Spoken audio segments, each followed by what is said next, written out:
3 years ago today, we made our initial version of this Cinder Block Smoker and grill. It's been through a few minor rebuilds and modifications since then, and we've learned what works and what doesn't. Today we're going to clean it up, make some changes we've been wanting to make, and add a feature we think will help when we try to feed a bunch of people all at once. Let's talk about it.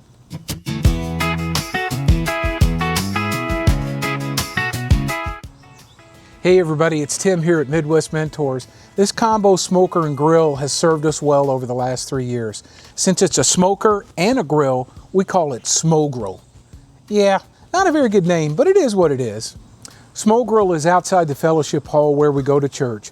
Now using this setup, we can easily smoke a whole hog. We can grill hundreds of brats, hot dogs, and hamburgers at the same time.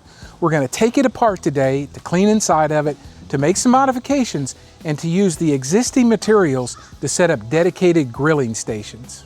This setup was built on a flat concrete surface. Already having a flat surface made it a lot easier.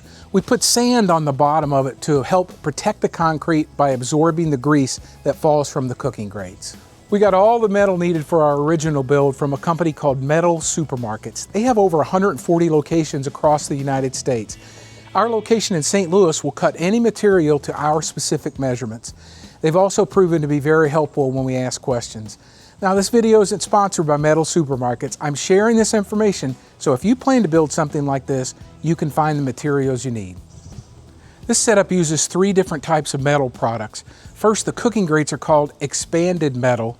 It can be cut into different sizes and it comes in different thicknesses. We went with 16 gauge. That seemed to work well for us. This next type of metal is called cold rolled steel. This is used to cover over the smoker. Now similar to the expanded metal, it can be cut to size. We went with 16 gauge thick. I want to point out that we went with cold rolled steel instead of a galvanized top because we were concerned that galvanized steel, when it's exposed to direct flame or heat, would emit fumes that would be dangerous to breathe.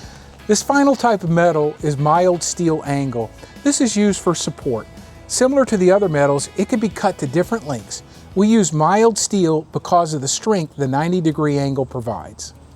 When we built this 3 years ago, we thought we wanted to be able to have the entire setup be convertible between a smoker setup and a grill setup. What we found is that we'd never really have a need to have such a large smoker. Today, we're going to separate the grilling and the smoker sides so that we can have a dedicated smoker setup and dedicated grilling setups. Well, how did it all turn out?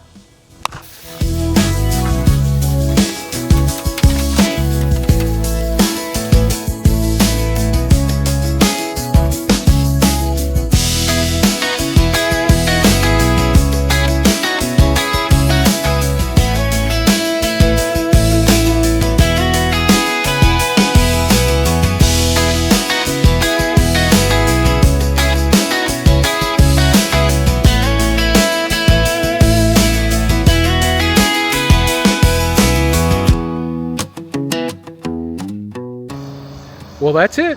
We did about 150 hamburgers and about 200 hot dogs in about 45 minutes. So blessed to be around a bunch of guys who like to chip in and get things done. Here at Midwest Mentors, we want to share the mistakes that we've made so you don't have to make them too. And we want to share some things that went well too so that you can benefit as well.